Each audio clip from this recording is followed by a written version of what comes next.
motorista, cobradora, segurança de loja, gari, mototaxista, mecânica e eletricista. Por todos os cantos da cidade, não é difícil encontrar mulheres exercendo profissões antes consideradas masculinas. Aos poucos, elas estão mostrando que essa ideia de sexo frágil é imprópria, até mesmo quando o assunto é profissão.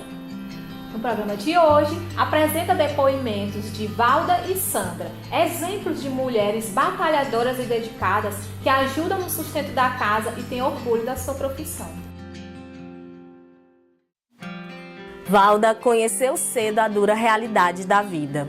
Aos 10 anos de idade, já trabalhava como doméstica em casas de família e por muito tempo sofreu humilhações das patroas. Ela tentou de tudo, mas os empregos eram sempre precários e o salário muito pouco. Hoje, finalmente encontrou algo que gosta de fazer. Na profissão de gari, ela se sente orgulhosa por realizar um trabalho tão importante. Deixar a cidade limpa. Doméstica eu não gostei. Desses outros todos eu já enfrentei. Já vendi ovo na praia, já fui vendedora ambulante, já foi tudo. Doméstica, mas a minha profissão que eu gostei foi essa. A rotina é intensa. Tem início às 6 horas da manhã e termina às 3 horas da tarde. Ao todo, Valda chega a limpar até 4 praças por dia. Mesmo com um trabalho pesado e cansativo, ela ainda sofre com o preconceito de muita gente. Porque nós trabalhamos limpamos a rua para eles andar. Limpamos as portas dele para eles andar, a praça para eles se divertir com os filhos deles, para ficar limpinha. Então, eu não vejo por que eles sentir nojo, essa besteira de nós. Porque eles são sujos, nós que somos limpos, porque somos nós que limpamos para eles sujar. Simpática e sempre com um sorriso estampado no rosto, ela não deixa a vaidade de lado. Adora batom vermelho e quando sobra um tempinho, corre para retocar a maquiagem. Graças ao trabalho de gari, Valda conseguiu realizar o sonho da filha de se tornar auxiliar de dentista. E hoje, com o marido desempregado, ela mantém o sustento de toda a família. Agora eu sustento a minha casa em tudo. Na energia, no gás, na feira, no curso da minha filha, na despesa da casa, o dia a dia, em tudo é eu.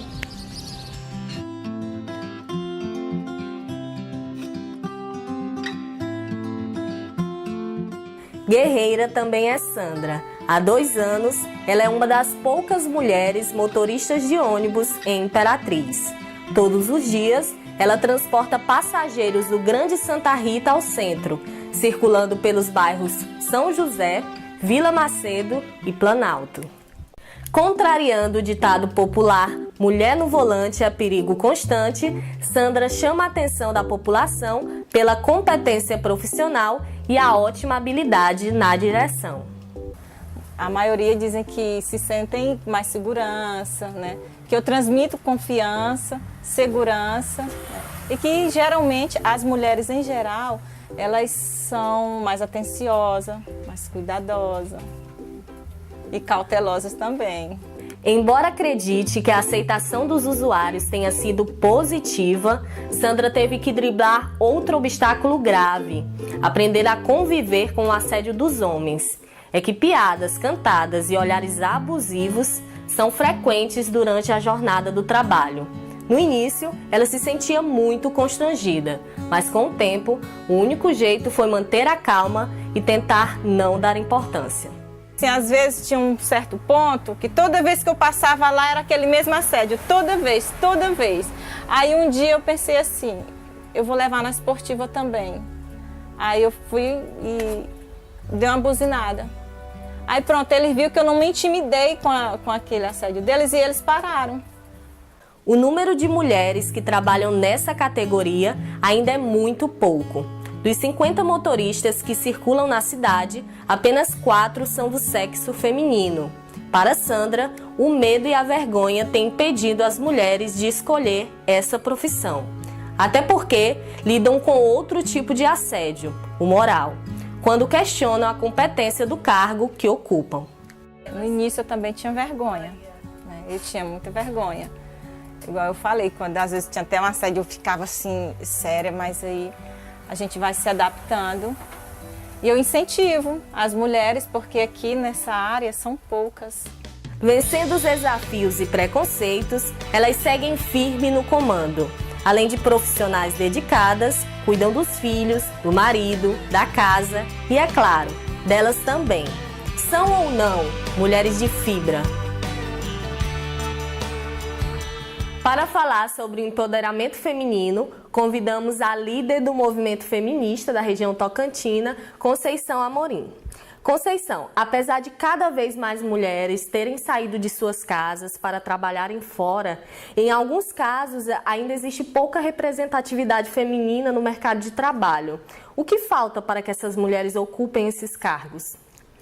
Então, falta romper o preconceito. Nós vivemos numa sociedade extremamente preconceituosa. Então, por exemplo, vamos pegar uma coisa bem concreta, bem objetiva aqui na nossa região. Você pega um curso de matemática na UEMA.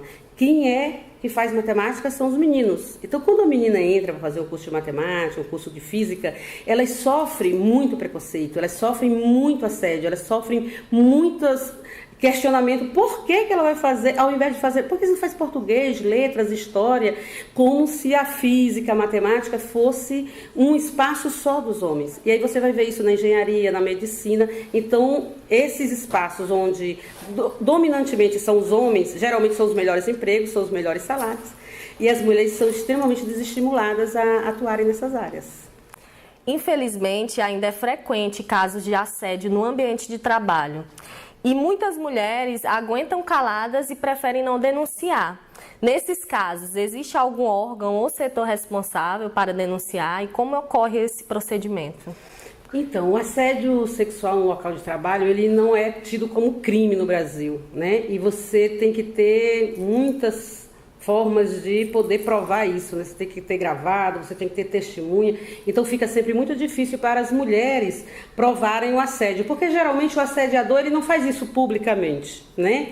Então termina dificultando para as mulheres conseguir as provas, mas o que não impede de que as mulheres possam ter uma organização no local de trabalho e ir monitorando, e quando acontecer com uma, certamente vai acontecer com a outra, e elas poderem se juntar e procurar a Delegacia Regional do Trabalho. Esse é um espaço.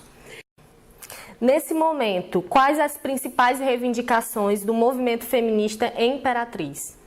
As nossas lutas aqui são bem grandes, bem duras, né? Mas ela é bem sequencial. Nós saímos de um processo eleitoral, ficamos fiscalizando esse processo eleitoral para garantir que a cota da participação política das mulheres fosse respeitada, denunciamos o Ministério Público. Então, assim, é muito de acordo com o que nós estamos, o momento que a gente está vivendo. Essa questão da participação das mulheres nos espaços dos partidos políticos é uma luta grande que a gente tem feito para que elas possam ser respeitadas e elas ocupem os espaços e elas não sejam usadas no período eleitoral só para o cumprimento das cotas. A luta contra a violência e o funcionamento das políticas públicas para atender as mulheres, ela é muito presente ainda e muito necessária na nossa cidade. E, obviamente, né, nunca vai deixar de ser a nossa luta pelo direito ao trabalho, e que nós somos extremamente discriminadas, é um mercado extremamente limitado, são salários muito baixos, os salários na maioria das profissões onde as mulheres ocupam. Então, as nossas bandeiras elas são muito de acordo com o que nós estamos vivendo. Nesse momento, a nossa principal bandeira é barrar a reforma da Previdência Social.